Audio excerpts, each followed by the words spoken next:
Bonjour, très chers auditeurs, amis fidèles et téléspectateurs de la Kifne TV, ravi de vous retrouver dans votre émission Sunu Weekend. Sunu Weekend sama weekend seen weekend aussi namante woon nañ lool yàggoon na aussi gisoo leen ma parce que dama nekkoon ci ay xat-xat di nuyu ñi nga xamante ne ñoo di kilifa diine yi kilifa aada yi di wax ñi nga xamante ne ñoo ngi si prison yi yàlla na leen yàlla may liberté parce que liberté dara daax ko di wax aussi ñi nga xamante ne ñoo ngi si dal l'hôpital yi yàlla na yàlla fëgg seen bopp parce que aussi nit dina feebar di am ay tolof-tolof du ñuy mun lu dul ñaanal ko rek lu dul di ñaan yàlla suñu borom mu may ko tan may ko ak wér tey nag maa ngi ñëw ànd ak sama sister muy sister Kenza xale bu baax bi xale bu pare bi nee naa la fu mu génn temps la ak mode sister Kenza nuyu naa la. fay naa la bi nga. si loo nekk. maa ngi nii rek. li nga sañ sa lan la. déggal lii. sa rose baax na. maa ngi tooñ. non macha allah rabbi nee naa la moom dafa génn temps tey dañu fas yéene waxtaan si ay ponk yu bëri maanaam buñ ko def dañuy wax si wàllum diplomatie muy li xew entre Ukraine ak Russie di combat bi nga xamante ne tout le temps ñu ngi gis ni ñu ngi koy mëne ak li nga xamante ne xew na si inauguration di nouveau stade Maître Abdoulaye Wade bi nga xamante ne Macky Sall delloo leen lu ko njukkal dinañ wax si lu bëri ak li nga xamante ne mooy xew si biir kër yi ñu ànd seeg suñu jigéen muy Sister Kenza bu ko defee nag dañuy daal di dugg si débat bi rek comme nuñ ko waxee tantôt comme je l'avais annoncé dans les préliminaires mooy li nga xamante ni xew na entre Russie ak Ukraine. dafa nekk loo xamante ni situation bu doy waar la mu nekk loo xamante ni instant bii nii monde bi je dirais même que troisième mondial à l'appui troisième mondial à l'avance mi li nga xamante ni mi ngi waaj a ñëw Ukraine ak Russie lu leen boole du leen lu dul waa Russie ginnaaw bi nga xamante ne ñoom ak Ukraine bokk nañ li nga xamante ne moo di frontière ñii di waa Ukraine dañoo bëgg a génn si waa Russie parce que dañoo bëgg a signer li nga xamante ne moo di traité de l'OTAN dañoo bëgg a bokk si organisation muy organisation du traité de l'Atlantique du Nord loolu gis nañ ko depuis la deuxième guerre mondiale si lañ ko signé qui regroupant des pays comme la France les États-Unis ak d'autres puissances mondiaux léegi ki nga xamante ne moo di président Russie bi muy Poutine moom nee na carrément il va pas accepter que ñi nga xamante ne mooy waa Ukraine di bokk si OTAN parce que OTAN dañu ne képp ku si bokk dañ lay défendre que ñoom ñooy jël sa défense en armée te aussi dañuy am avantage si ses frontières et tout ça Poutine pour ne pas perdre ses frontières là avec l'Ukraine pour ne pas endommager son développement moo tax mu ne carrément que ni du nangu du accepter loolu noonu vu nañ quelque part que ni gis nañ lu fa xewoon ku bombardement yi fa xew bañ gis ni am na nit ñu bëri ñu fa dee xam naa dañuy bàyyi El Hadj Ba moom mi nekk si montage bi moom nga xamante ne mën nañu woon éléments yi ñu dem xool ko ñëwaat.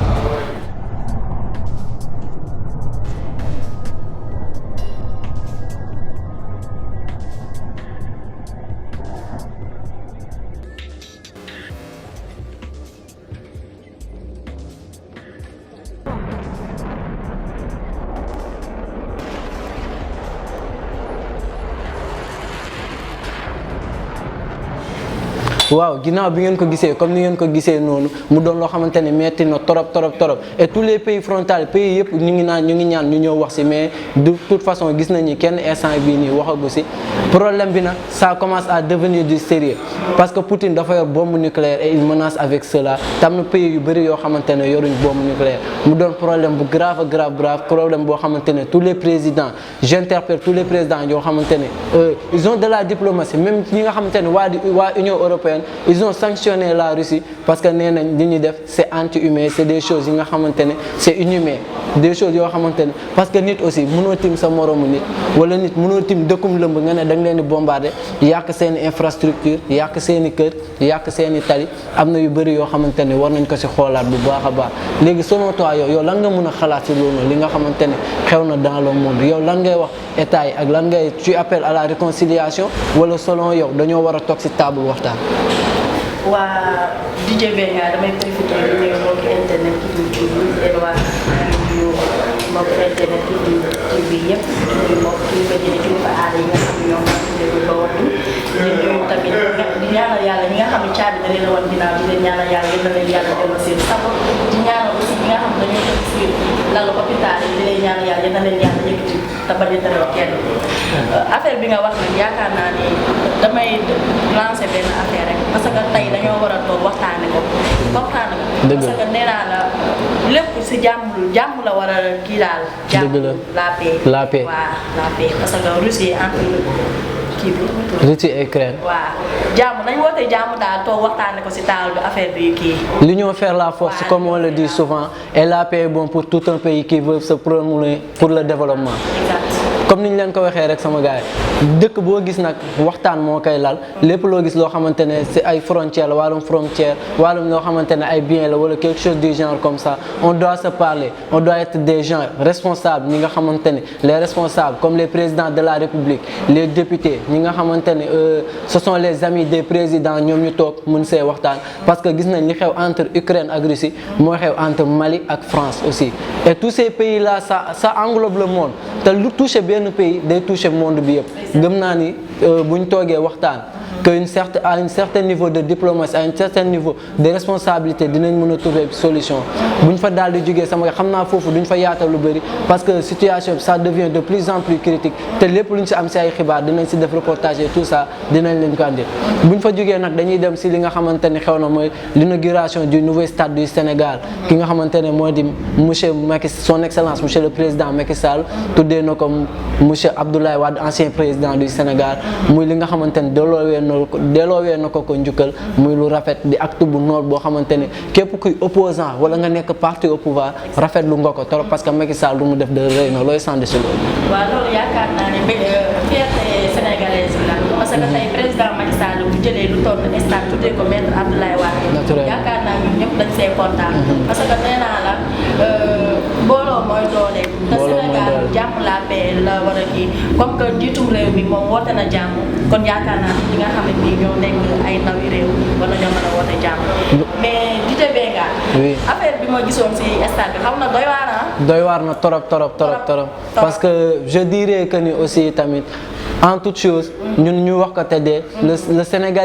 Sénégalais il manque de civisme. Civisme dafa doon ak respect dafa doon loo xamante ni Sénégalais dañ ko war a am bu baax a baax mais gis naa ni amuñ ko parce que li xewoon si biti stade bi ba ñuy sànnante ay xeer et tout ça policier di dóor ay lacrymogènes aussi c'est pas bon pour l'image d'un pays comme le Sénégal appelé à être le pays émergent le pays de la teranga comme on le surnomme le Sénégal doit montrer un autre visage sur ce pas je dirais que ni jeunesse bi ñoo war a yeewu te xam ne infrastructure yi l'État a déployé des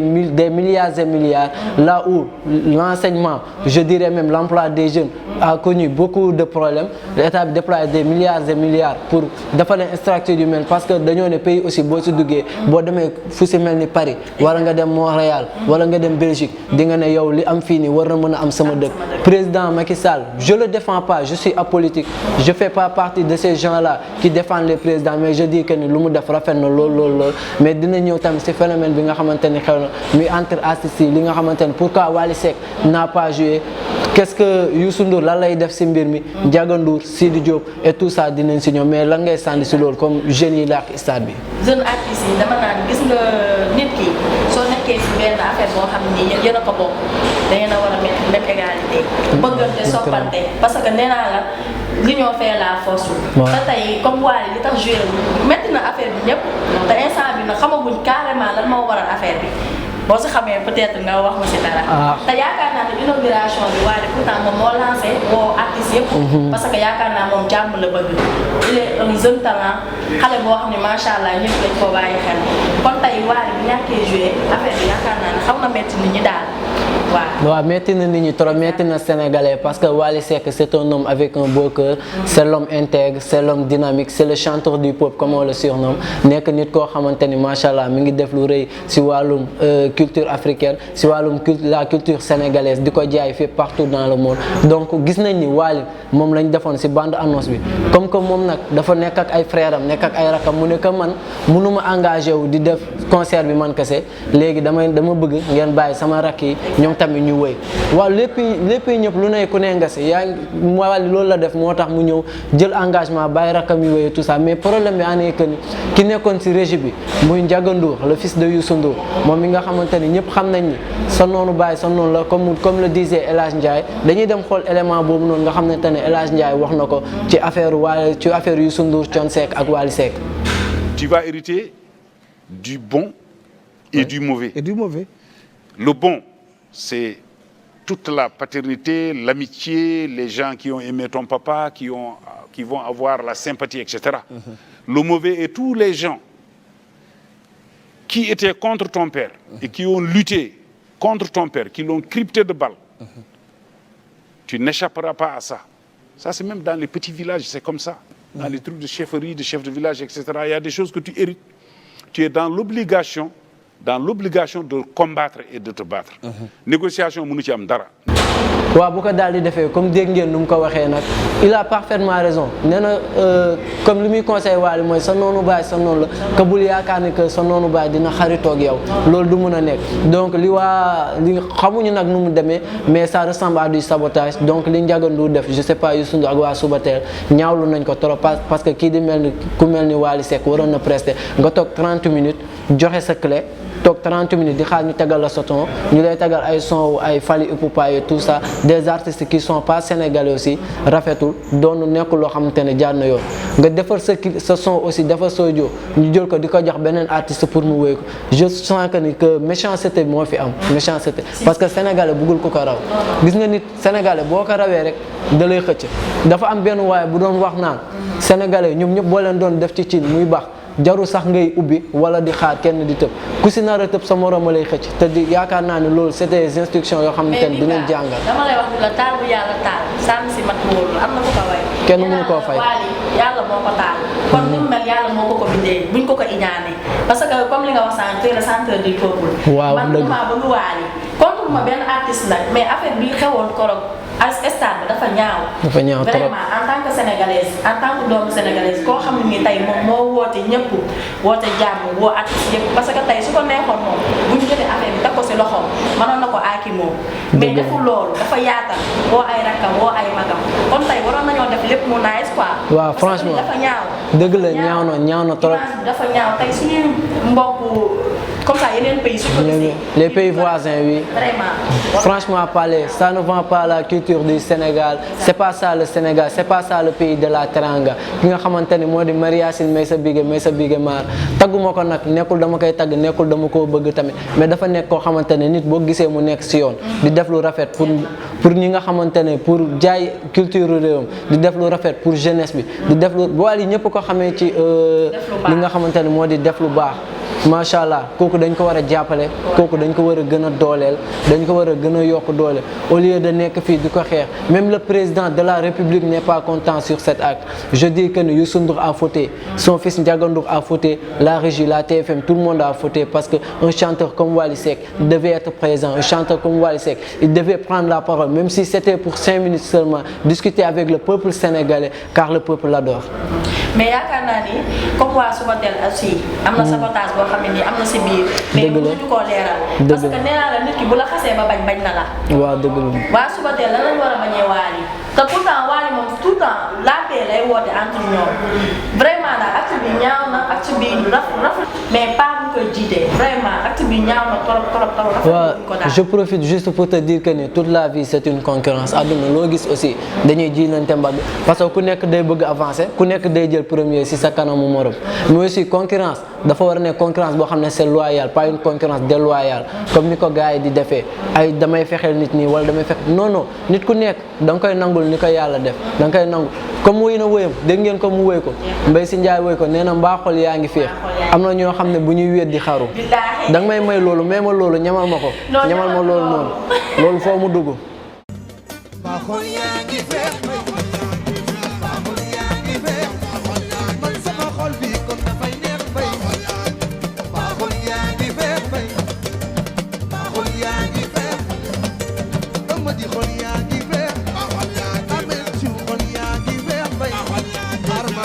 waaw macha allah gis nga comme ni mu ko waxee am na ñoo xam ne bu ñuy wéet di xaru lu tax mu woy ko nag du dara du gaaruwaal du dara mais dafa nekk si soxor gi nga xamante ne moo nekk si sénégalais iñaan gi nga xamante ne moo nekk si sénégalais ak ñàkk wóolante gi nga xamante ne moo nekk si sénégalais kii di Sidi Diop moom rakku Wally Seck la Wally Seck mën na am na lu ne si musique Wally Seck soxlaatul dara si musique yow mi nga xamante ne yow yaay ndaw yow yaa soxla promouvoir culture sénégalaise yow yaa ne da nga bëgg a jóg jàppale say ndaw réew yaa ne da nga bëgg a jóg pour jaay culture sénégalaise yow yaa war a joxe un bon exemple parce que aussi ki la jiitu si néeg bu ndëndëm moo la mën a wax fan ngay toog donc Wally da nga ko war a jox respect kaa sa mag la da nga ko war a respecter aussi kaa dafa nekk koo xamante ne ni li muy def pour yéen la parce que li muy def moom li muy def nii yëpp pour jeunes yi ñëw ëllëg ba ñu am benn problème la franchement. te pourtant loo si xamul Sidi Diop Wally moo ko wan yoon bi. franchement te tey Wally tey bu soxoroon du ko wan yoon bi. mais liñ naan nag àdduna moo demee noonu tey da ngay wan nit ki yoon moom mu dem bu xamee yoon bi carrément day dem mbedd la te pourtant Sidi Diop waroon na mën a am ngor boo xam ne si du mas a abandonné Wally wala muy concurrence ak moom parce que Wally koo xas ba jiitu parce que moo ko jiitu si néeg bu lëndëm. franchement parler kon moom moo ko wan yoon bi tey bu ko wanee yoon bi dafa waroon mën a rafet rek mais pas di si xew. ay concurrence affaire yooyu parce que Wally raw na leen ba pare mënuñoo concurrence ak moom. franchement ku la raw ba pare mënoo kaa dab nee naa la Usain Bolt bu xasee ba daw moom képp ku topp si képp ku ko jéem a concurrencer tamit da ngay lang si ginnaaw rek loolu rek la fay demee nag c'est le chanteur du peuple loolu dañ ko war a nangul gis nañ ñi nga xamante ni moo di tiktokeur yu bëri ñu ngi si wax comme ku si mel ni Adamo moom comme on le voit chaque fois ku laal Wally dafa mel ni da nga koo laal parce que xaritu Wally la nañ déglu li Adamo wax si affaire Wally Seck. gaa yi wayu Mbaye Sy Ndiaye baa ngi doog a am solo am na ñoo xam ne bu ñuy weddi xaru waxuma la xaru mais dañuy wéqu ba nëbb am na ñoo xam ne bu ñuy weddi xaru mais Mbaye Sy Ndiaye du nit foo créer loolu Youssou Ndour nag li mu def Macky Sall kontaan du ci tey kontaan du ci suba jégg nag ndax na Macky Sall ban mën a seere ñoom seeni sonu mën a xool ñi yéeg ñu ñuy yéeg ba mën a saboote Wally mais neexul Macky Sall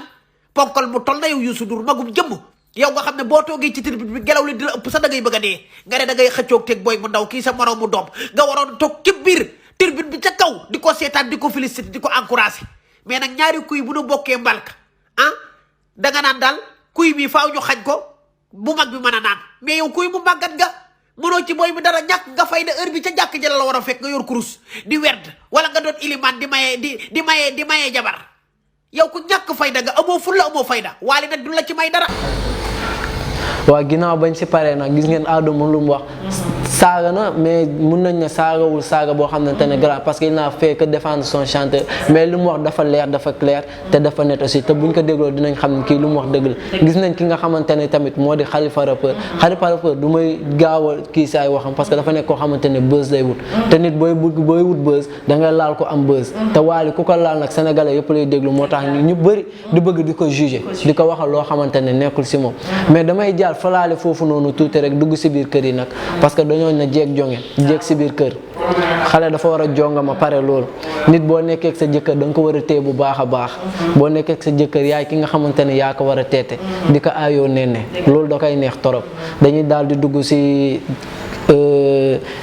kii boobu noonu ñu bàyyi Sister Kenza moom mi nga xamante ne macha allah rab nee naa la tarkala la plus romantique nee naa la plus exceptionnelle la plus élégante moom bu daal di duggee rek ngeen daal di xamante ne yéen ñi xale jigéen yéen laa waxal de jël leen seen bic ak seen feuille ñu daal di noté baax na si loolu noté baax na si ngeen daal di noté li leen jongama ji di andil man daal xam naa ni moom namm naa fi dégg ak cuuraay ak i fer moo may tëbloo waaw dëgg du neex bi nga laal nga lépp dëggantaan a neex nee naa la instant bi dafa sedd dëgg la dañoo war di toppatoo seen borom kër yi yaakaar naa nee naa la seddaay bi dafa metti si góor ñi seddaay bi metti na mënuñoo defar rendre seen góor ñi franchement tey sedd bi war nga mën a teg sa cuuraay xam nga tàngal la sa jëkkër ndox nee naa premier jonge mooy lan sa jëkkër wàcc nga tette ko aayoo ko nee parce que nee naa la jigéen dafa war a kii daal dafa war a jonge jigéen dafa war a jonge dafa war a am cas jonge si biir kër te am cas waaw tey sa jëkkër bu wàccee première chose war nga ko gàttalu si biti dëgg la non xam nga waxtaan ak moom parce que nee naa la tey moom dafa xëy dem liggéey day sonn doole pour ñëw am lu mu la jox franchement mais yaakaar naa ne xale jigéen ñi la plupart toppatoo bi seen borom jëkkër franchement te tey góor dafa laaj loo xam ne nii toppatoo la góor toppatoo la nemmali yi cuuraay yi fer yi jaljale yi tey sedd bi am na ñoo xam ne nii seen jëkkër duñ ko def duñ ko tàngaloon ndox duñ ko toppatoo daal duñ ko toppatoo dafa ñaaw xale yu góor yi nag ñoo ma yónnee nee ma si sa Kenza xale yu góor yaa la yónni ñoo ma yónni ndeysaan dëggal loolu dañoo sonn thème bi da ko war a aborder waaw dëgg la tey ma aborder loolu dañu sonn wax nañ dëgg benn affaire ñu leen jël di leen toppatoo seen borom kër yi di leen defar ay cuuraay di leen nemmali di leen defar ay jali di leen tàngalal ndox di leen jox ñu lekk parce que nee naa góor xale la xamul dara te xale boo ko naxee rek yaa ko moom xale boo ko naxee yaa ko moom nee naa la xale danga koy jox tàngal ne ko sexal bu boobaa dootul jooy loolu man maa la may boobu ma ne la wax ju neex tamit baax na ci loolu nee nañ wax ju neex sarax la tey jii bi nga su ma la wax ju neex macha allah loolu rek dag ma koy jox dama la koy may ba ma yaale sama bopp loolu dëgg la yaay xam loo laa xam loo siy def waaw kon nañuy xam communication aussi di macha allah suñu borom kër yi baax na si torop baax na si relation communication amour dafa soxla communication et l'amour c'est quelque chose de très fort quand même c'est quelque chose de très très fort léegi tey dafa soxla waxtaan xam nga ñu suñu moroomi jigéen yi di nekkali di defar ba mu baax daal naturellement vraiment loolu moo te jigéen aussi je profite de l'occasion pour dire que jigéen dafay naturel jarul di jël yenn affaire pour yokk ay affaire tamit xam nga dara jaru ko fi jigéen da ngay naturel boo naturelee rek gis nga parce que nit ki lay bëgg si sa naturel la lay bëgg nit ki lay bëgg yaa koy won comportement won ko caractère won ko benn dignité bi war a tax moom tamit mu bëgg la donc jigéen aussi si jonge bi tamit nekkul que damay defaral sama jëkkër lii rek jonge bi mi ngi commencé si sa jëkkër dem liggéey ñëpp xam nañ ni liggéey dafa metti muy dang-dangi pour andi njaboot ji dara bu demee ba ñëw ngelawaay dab ko si bunt bi ne ko papa bàyyi ma dindi la veste parce que tàng nga xam naa ni sonn nga pare defaral ko ndox bu tàng xooj ko si biir nag danga koy xooj da ngay waaw kay nee naa la affaire yi lépp dafa yomb macha allah yomb na pédicure am na tey sa jëkkër bu wàccee yomb na tàngaloon ndox bu tàng franchement sa machine à courant bi nga def sa ndox bu tàng def sa day mel ni xale buy doog a judd rek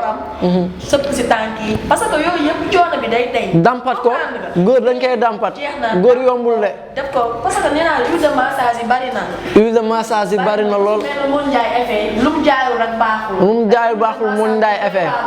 huile de massage toppatoo sa jëkkër rek tarkal la cëm est-ce que moom lu mu jaayul rek baaxul nee naa tegal ma foofu baaraam damay xëy suba dem takk jabar daal di fanaani maa la wax loolu lii mënatuma koo contenir sa dégagement wa bëri doole waaye gis nga man fu mu ñëwee mu baax nee naa la man mooy loolu daal jonga ma piir jëlal xale bi jonga ma piir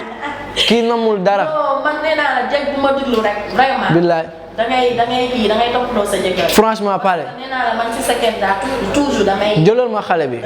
macha allah def ba mu baax parce que en tant que jigéen damay bëgg sama moroom jigéen yi nga xam ne dañoo nekk seen néegu sëy xam nga tey seen borom conseil la déglu leen ko boo ko téewul mu dem xooli leneen franchement parce que nee naa la waaw xale jigéen yi nga xam ne année 2000 yi wala année 2001 2002 am rek am nga soxla franchement pas macha allah dañoo tarkalla dañoo pare nañ lool da ngay gis xale bu góor boo xam ne ni tey day xëy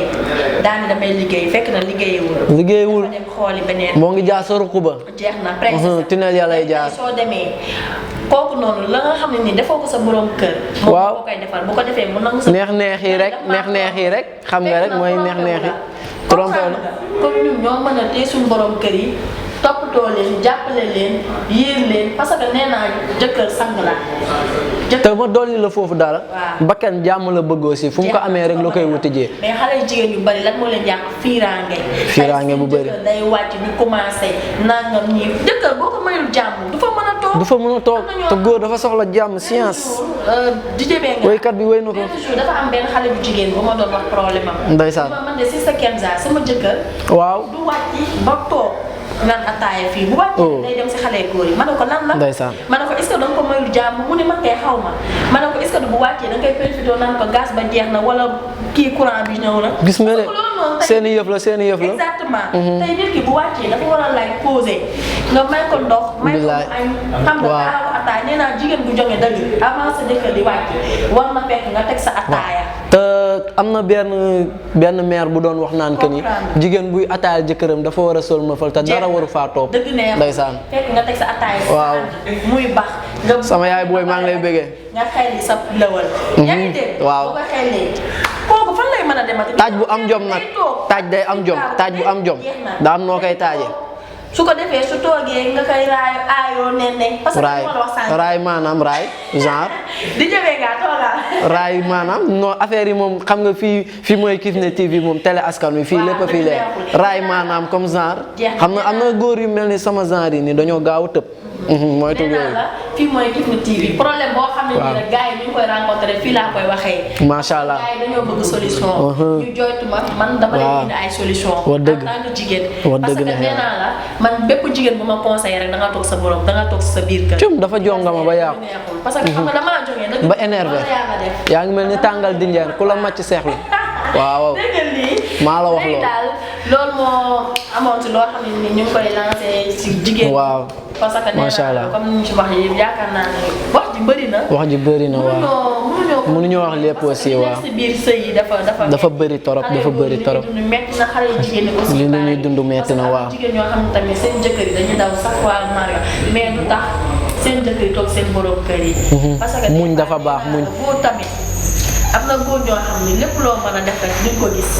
waaw dëgg la jigéen exemple soo ko takkee indi ko si biir këram tey lépp lu mu mën a def rek. yow jigéen bi yow ku góor gi war nga ko mën a comprendre. franchement compréhension lu nekk la ñuy def. mais du tax yow góor gi nga koy defal mu gis ko. nee naa la compréhension dafa baax si pour couple. dama doon dégg benn citation ñu ne. c'est dans les moments les plus difficiles qu'on comprend les personnes qui nous aiment. te dañuy naan aussi si les relations d'aujourd'hui ne durent pas. c'est parce qu'on préfère abandonner plutôt que de se battre. donc dañoo war di xeex. parce que relation bu fi yàggatu rek dañoo abandonner. xeex dafa war. boo bëggee nit da ngay xeex ndax moom boo bëggee nit da ngay guerre ndax moom boo bëggee nit na la jaral sax taal sa bopp. waaw maa leen jox conseil boobu. na la jaral taal sa bopp. mbëggee lay def yooyu noonu. nee naa la kii saa yu ñëwee day andi thèmes yu neex ay thèmes yoo xamante ne dinañ si mën a débat te nee naa leen avec nous di ngeen dundul neex dundu mbégte xam naa ne yéen a ngi kontaan di reetaan fi ngeen toog seen xol a ngi féex seen xol a ngi sedd man xam naa ni sama yaay ngi teg ataayam toog di ma seetaan maa ngi lay béggee sama moment boobu maa ngi lay béggee baax a baax maam seen di leen wax ni rek que ni jigéen daal jonge rek man daal ku jongewul à 100% comme ni ko bas zaman fu de saa laa la wax waaw maa la ko wax léegi xam naa dañuy tàggatoo. waaw dañuy daal di tàggatoo rek xam nga di nuyu ki nga xamante ni moo di Salimata. Salimata Kaolack moom moo génn tey si sañsa bi. di wax ki nga xamante ni moo nekk ci caméraman bi muy Nitro. nga bàyyi numéro xale yi ngay woo te jël ma fii. waa gars yi comme ni ma leen ko waxee rek li duuf si nag li xaju si cin li xam naa nag émission bi bëggoon ngeen mu continuer loolu parce que neex na loolu aussi dégg nañ fi waxtaan loo xamante ne dañuy soppante xalaat ku si nekk da nga si jëlee loo xamante ne expérience la parce que ñun ñëpp ay ndaw la ñun ñëpp amuñ loo xamante ne mais dégg na puso tamit day réer puso day réer te mag da koy for xale da koy for bu ko defee damay daal di bàyyi ki nga xamante ni moo di Sista Kenza gis nga tey fu mu génn mu daal ñu wax kan moo ko génnee fii rek. tey yow yoro moo ma pellil fii. belli belli. com ko tamit jaar nii si coiffure bi. maam Kumba coiffure. moom lu mu coiffé wul ak baax. macha allah. c'était un grand plaisir ñu nekkoon fii nii si suñu weekend. te kontaan saa su ne di teew fii si biir émission suñu weekend di nuyu sama yaay ji macha allah tamit Diallo Jéeri. macha allah amul rek ñun ñoo tax tàkkaala. dëgg la ko yow dama lay ñaanal yàlla man. tekki ba teral la yóbbu la màggal. macha allah loolu foor na. yow nee naa la guddal fan nag longue vie à toi di nuyu aussi sama grande sœur Soxna Diop. Soxna Diop Maguette Diop depuis Kaolack di wax ni. macha allah je suis avec vous maa léegi nam bu bëri di nuyu aussi sama umpaañ yu baax yi umpaañ maa ngi sëy ki nga xam ne taakaar naa def ma comme di nuyu sama maam waaw maam day sëy taakaar laa bëgg na ma yërëm na ma di nuyu ñëpp. mbokk internet yi nga xam ne ñëpp ñu ma doon safoo di seetaan sur Kifne TV. waaw maa ngi nuyu di leen wax ciao ciao à bientôt sur Kifne TV à la prochaine fois. waaw comme ni ngeen ko déggee gis nga moom mi ngi mel ni mbër bu demoon ramb ja rek daan ñëw yor listam rek du ñu limal lim goo xamante ne kenn xamul fan lay yem waaw bu ko defee damay daal di gërëm ki nga xamante ni moo di Salimata Salim moo daal di génn si sañse bi gis ngeen Salim nu mu ko defee nii macha allah moo ma jox lii nag xam nga fu ma romb nag ñu naan ma yaa ngi génne Chicago Bulls bu démb bu ñu xamoon bu ñoom Michael Jordan ba mais dama leen wax ne loo dégg rek temps la loo dégg rek temps la loo gis rek da ngay ànd ak jamono parce que jamono ko laaj aussi ñu daal di génn si couleur été nii macha allah di nuyu sama yaay bu baax a baax di nuyu sama waa koñ ki si mel ni ñoom Bigi ñoom Abbakar di nuyu ñoom Jo di nuyu ñoom Dabaax di nuyu ki nga xamante ni moo di Fatima di nuyu su ma limee damay jum tamit parce que ku si nekk ko si bëgg nga ñu daal di tudd sa tur si Kifne TV télé bi xew si jamono donc je vous dis à la prochaine je vous dis que ñu ngi ñëw ak yeneen yu bees suñu week-end sama week-end seen week-end aussi yéen a ko moom jëlal